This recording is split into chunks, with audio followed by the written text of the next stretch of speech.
Le port de Port-Joinville, c'est vraiment l'endroit où tout le monde se retrouve. Alors souvent c'est le soir pour boire un coup ou dîner, mais c'est aussi sur le marché.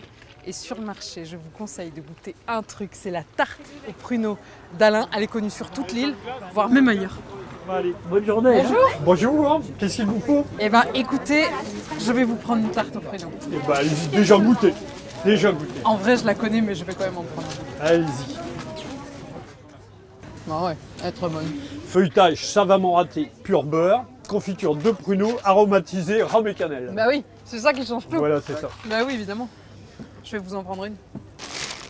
Vous me racontez un peu l'histoire de cette tarte?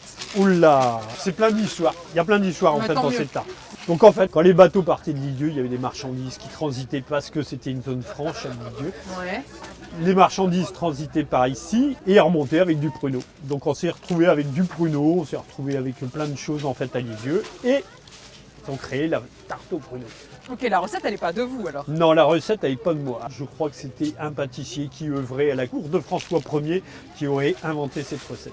Ok. Voilà. Et vous la tenez de qui cette Moi de recette? ma mère.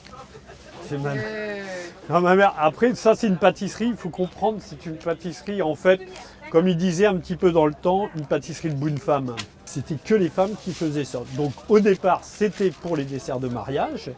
Et il y a une dame qui s'appelait Madame Ricolo, qui a commencé à faire ça dans son petit four. Elle avait un four à bois un petit peu plus loin. Ouais. Et elle allait vendre ça à la sortie des usines et à la pause des usines.